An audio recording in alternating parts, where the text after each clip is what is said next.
smile for the camera. We're going to take a picture. Only joking.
How's it going, everyone? So I'm here with Josh from the Python Shed. So me and Josh have bumped into each other quite a number of times, so it's always great to see Josh and see what he's got on his table. So Josh, we've got 3 simple questions for you. Yes, sir. First of all, what's your most exciting gene that you're working with at the moment? Okay, so probably at the moment, one of the most exciting genes I have is probably what I like the most is the acid gene. Yeah, the acid. Confusion acid gene. What I like about it is the pattern changing that it does. It's a dramatic pattern changing animal. Yeah. Even with pastel, it actually looks really nice. Dude, I've got some super pastel yellow belly acids and they look phenomenal. Yeah, and if you add yellow belly to it, that's just another step. So, but yeah, and then, you know, so the acid thing is really, I mean, my babies, you know, they grow up to be adults and they look like babies. So I'm really digging that. Yeah. This is one of my favorites to work with. No, that's cool. Yep. So what gene do you feel is overrated at the minute? And again, it's opinion. Just like a codon gene that I probably think is overrated are these like granite genes. Yeah. And the only reason why I say that is because everybody that hatches something funny looking, they'll call it like a granite, or you know, and you have these black granites and nannies and all this stuff. And you really can't tell if they're all the same, and so that's just kind of one thing that I'm kind of like, I think is kind of overrated a little bit. Yeah. Okay. Another question, and this will be the final question, I promise. You're good. Yeah. So what project that you're not in are you looking at or you're thinking about getting into next? Okay, so a project that I actually just got into last night, I'll probably announce it right here then, is from Will up in Canada. I bought the Desert Ghost puzzle mail from him. Nice. So it is a pastel chocolate orange cream Desert Ghost puzzle mail. Wow. So that's probably the project that is going to be my main focus. Yeah. Putting it into all the triples and quads over time that I can possibly get into. Yeah. So yeah, I think puzzle and Desert Ghost, I just don't think you can go wrong there. Yeah, so there you go, guys. We've got a bit of an exclusive here from Josh. So what's interesting to hear that, and it's refreshing that you've gone puzzle Desert Ghost instead of Desert Ghost Clown. You know? Yeah, I mean, because really, if you look at it in the eye of the top breeders, you have to say that the puzzle DG is more powerful than that now, and a whole nother step and a whole nother level. So we can put clown into that, and you're right back. So that's, you know, I feel like that's part of the big part of the future. Anyway. Yeah. No, it's awesome. Guys, if you're not following Josh, you are on Instagram, yeah? Yes, sir. Python Shed. Ball Python Shed. Get over onto Instagram and follow this guy. He's got some amazing acid stuff. I love the acid. I got mine direct from Josh Jensen, as you all know. I'm massively a fan of the acid stuff, so I do come here for inspiration. So get over onto his Instagram, check out the Python Shed for plenty of acid and up and coming puzzle DG stuff. You heard it here first. Thanks, Josh. Thank you, Gavin. Thanks, bro. Appreciate it. Thank you.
feel truly honoured to have one of Juggernaut's beautiful, amazing.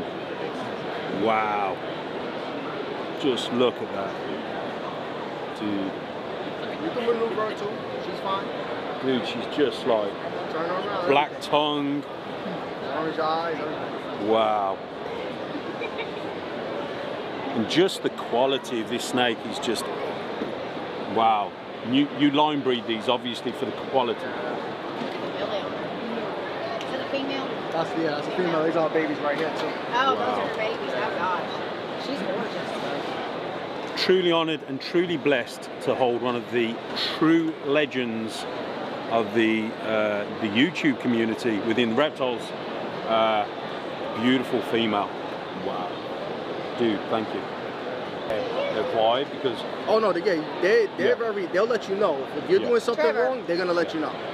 They're gonna let you know. You're overheating them, they're gonna let you know. If you put them in, you know how you'll put, some people put ball pythons in like glass fish tank too big. What happens with the ball pythons? Yeah, exactly. They go off feet. What's gonna happen with these? They're gonna go off feet, but they're gonna become very defensive. Every time you walk past that glass, they're gonna strike. Wow. They'll let you know, you know?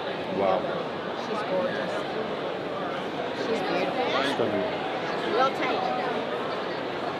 No, she's absolutely awesome. And I don't play with her. This is all the years of me just it's what do you call it? When you're putting them back away, leaving it always on a positive note. Yeah. And it's just repetitive. That's all it is, you know. Taking out for pictures, and then this is how she turned out. Now I could just, let anyone handle her. She's good as gold, bro. So I'm going to ask you 3 questions. If I said to you tomorrow you couldn't work with everything, you can only pick one species, what would it be? To work with. Yeah. Not my favorite. Yeah.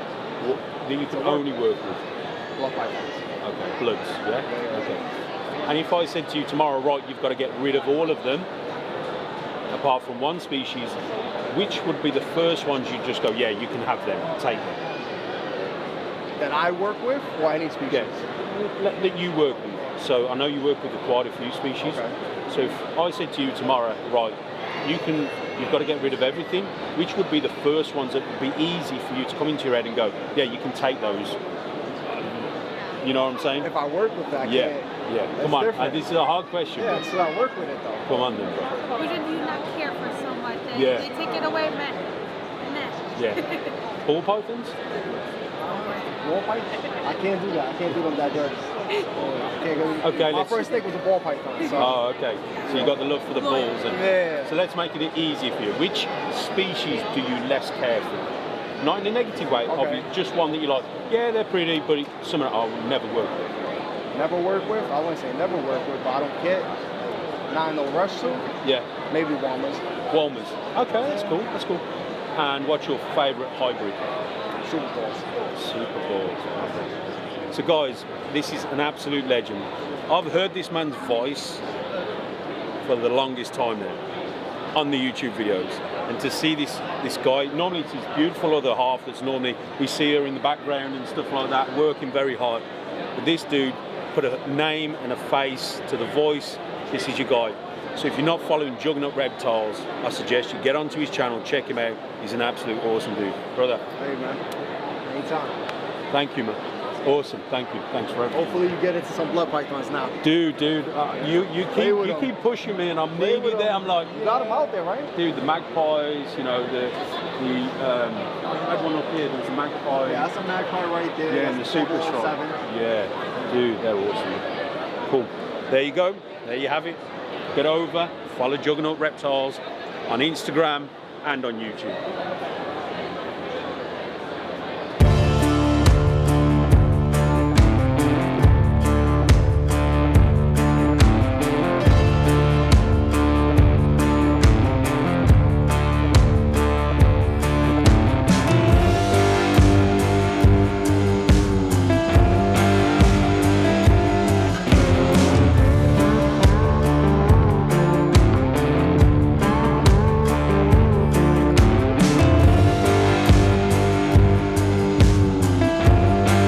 How's it going, everyone? I'm here, not live from Tinley, but almost live, semi-live, kind of live. Yeah. With this guy, I don't know if you know this guy, but this is a true amazing gentleman. Obviously, you know this guy. This is Jeremy. Brassman Reptile. Jeremy, dude, good to see you, bro. It's good to see you too, man. Cool. Tell me about the voice. What happened? Oh, dude. Well, Gavin punched me in the throat.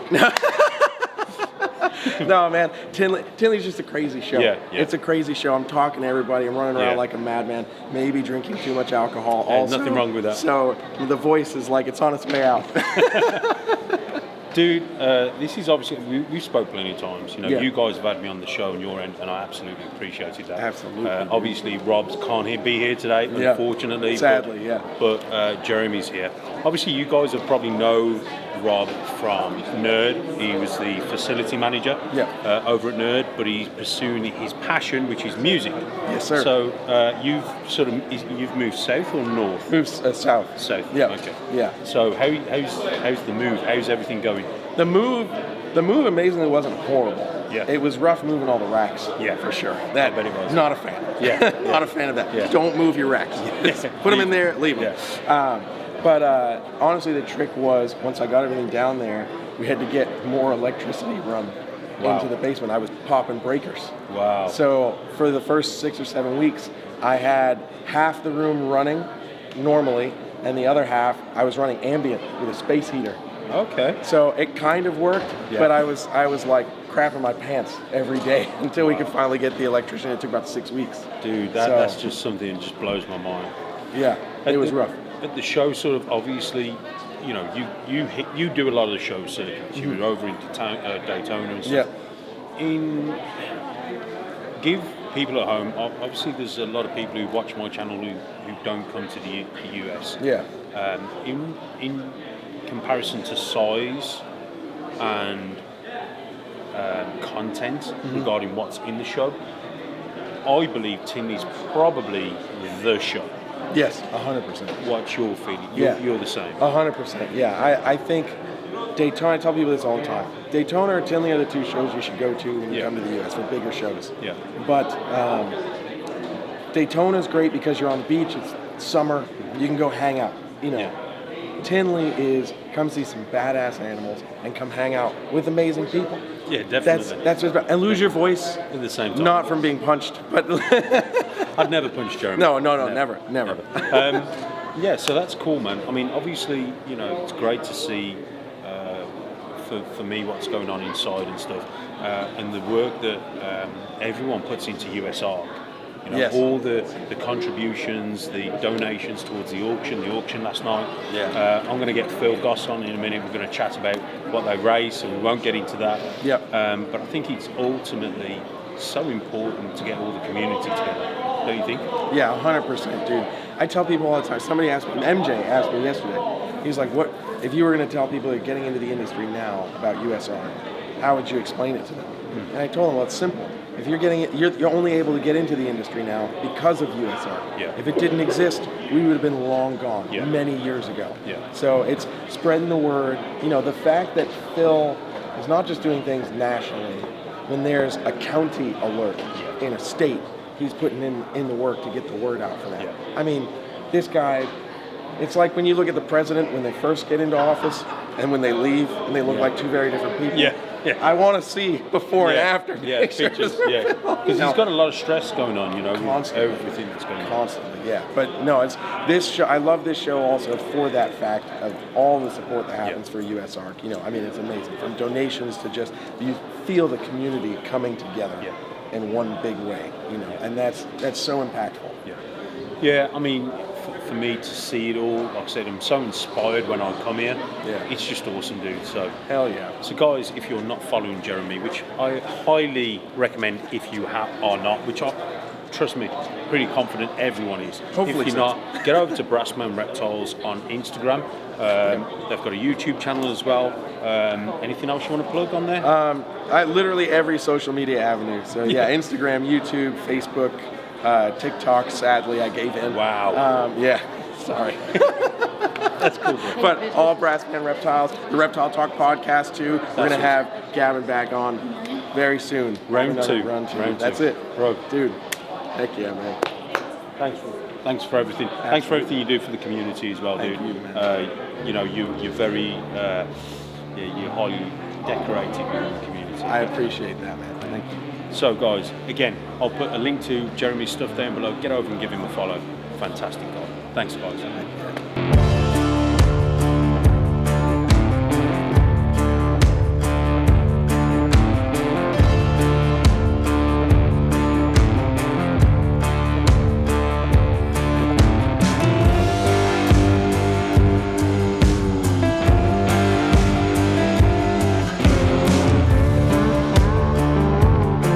As you can see, we've got the man. Check this out. So we've got Jason from Morph Mixology.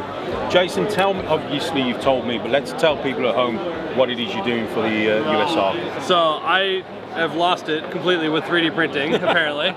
So I 3D printed a big Pikachu because he doesn't like Pokemon. Wow. It's a piggy bank, and I've been walking around the show getting people to put money in it. There's no idea how much is in here. There's hundreds of dollars, I'm sure, at this point. And we're going to donate the whole thing, and maybe the chain. I haven't decided yet. Dude, that chain needs to come home with me. I'm hoping it's going to start a riot, quite honestly. Yeah, that's awesome, bro. But yeah, no, it's been good. It's been well received so far. I'm actually hoping what'll happen is whoever wins it'll sign it and bring it back. We'll do it again. Dude, that'll be absolutely awesome. So what he's done, obviously the money in there because it's a piggy bank.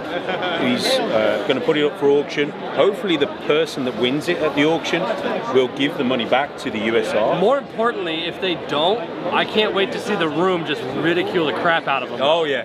The peer pressure is going to be incredible. Oh, 100%. So obviously this is all 3D printed by Jason, hand painted. So this is a unique, absolutely awesome. One of one, really. One of one. Definitely one of one. I mean, especially since the pendants themselves, I actually had to design these in CAD.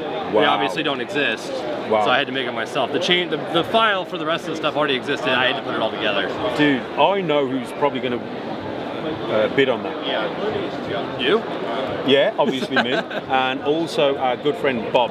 Oh, certainly. Bob wants the Pikachu either way. Yeah. Dude, dude, I can imagine him wearing that. So certainly, dude, yeah. That's just absolutely epic. He wants the Pikachu either way. He wants me to print one if he doesn't win it. I told him I'll make him one for whatever his last bid was on this. Yeah, that'd be awesome. So guys, if you're not following Jason, he's a good friend. Absolutely love this guy.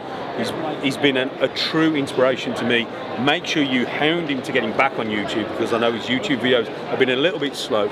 Or non-existent. Yeah, I understand obviously due to family commitments, but I really miss seeing Jason's content. So if you're not following Jason, get on Instagram, give him a follow, and also get on his YouTube and give him a subscribe and a thumbs up. Morph Mixology, Jason. Excellent, man. Appreciate it. Thanks, brother. Thanks for coming out. Yeah. Cheers, bro.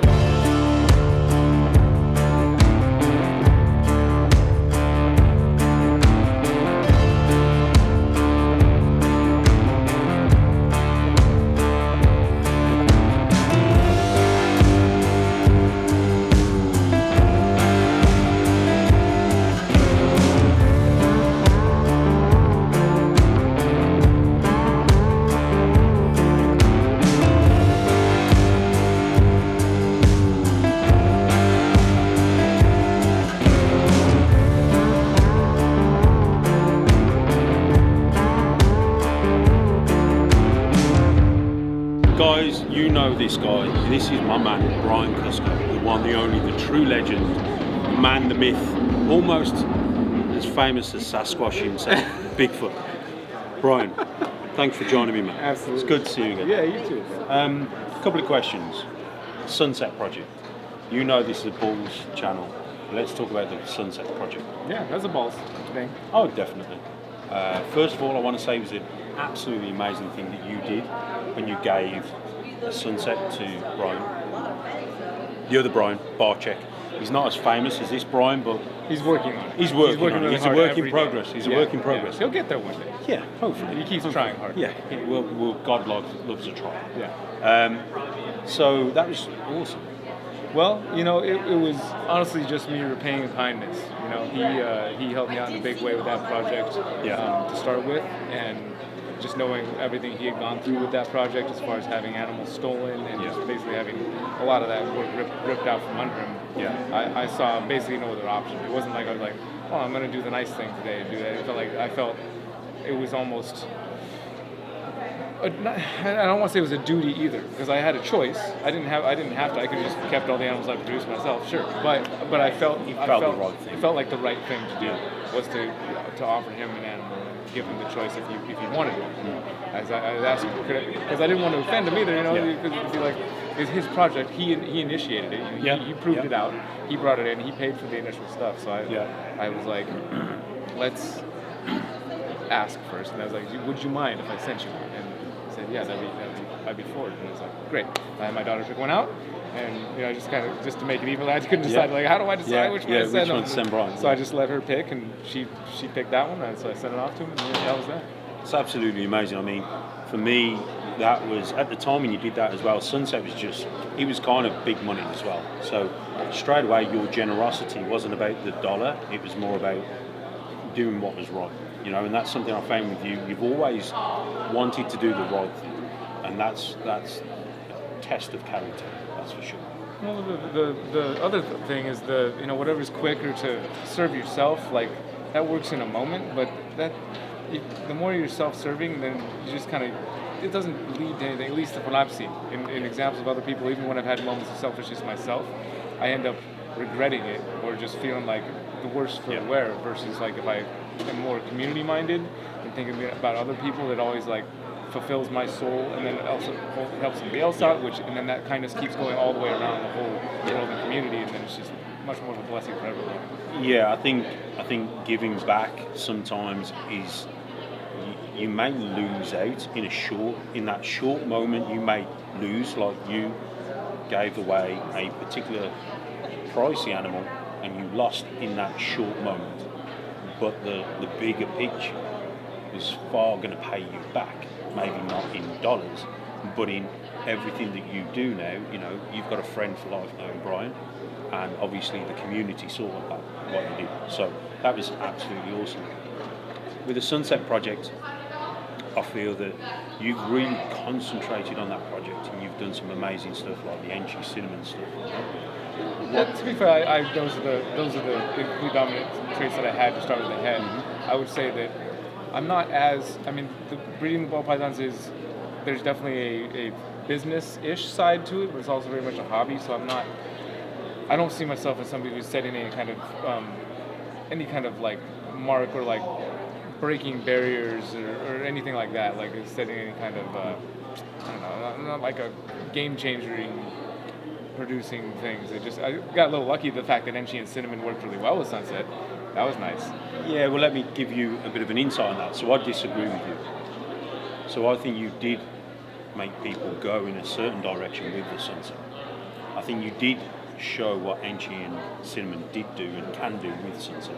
Because people in the UK obviously got into Sunset, including myself, and when I was seeing the animals you were producing, I was like, okay, we see those sort of genes work well. Like, the longer the Sunset project's gone on, we've seen darker genes do very well.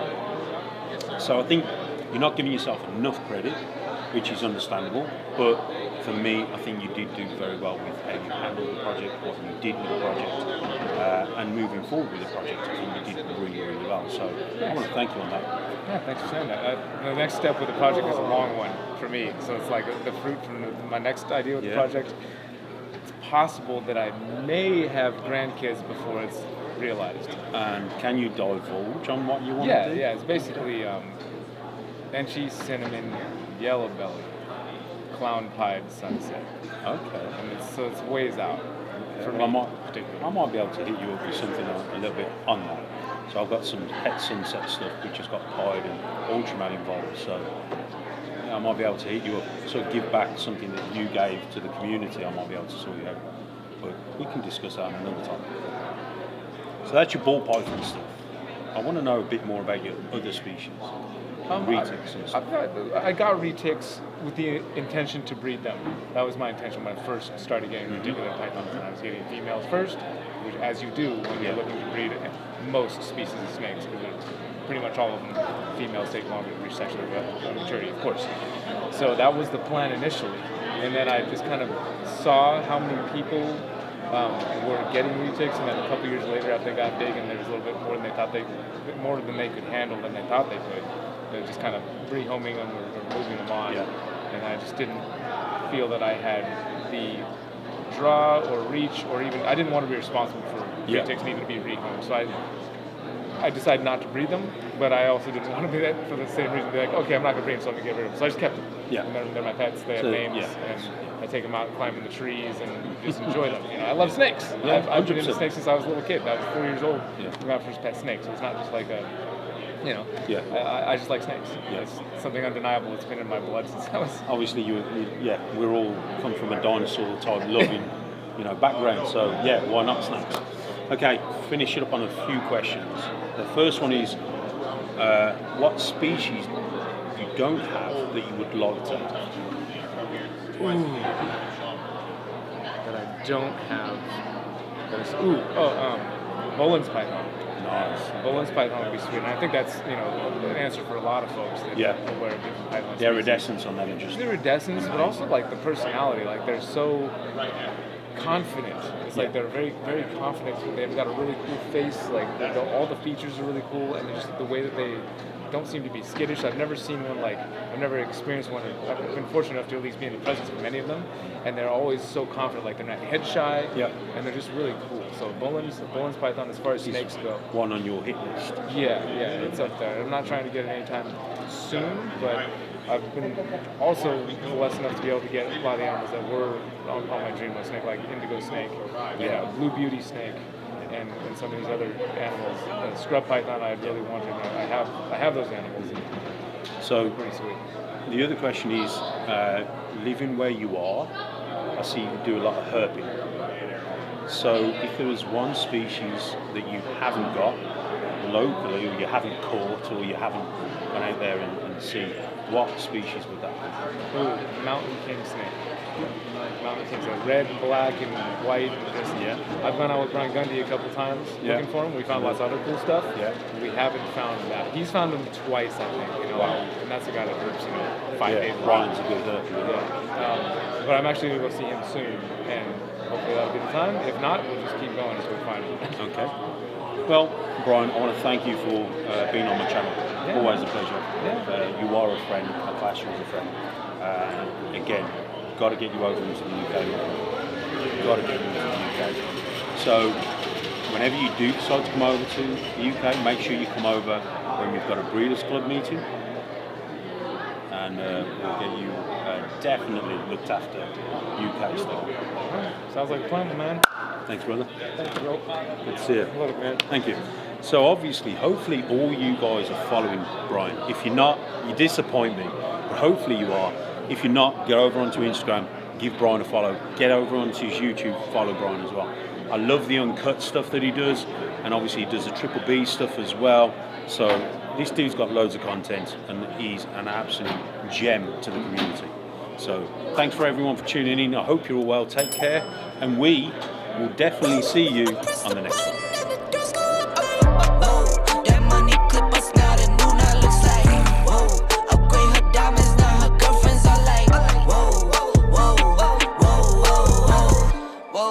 I hit recorded, drop, you can't ignore it. I'm transforming.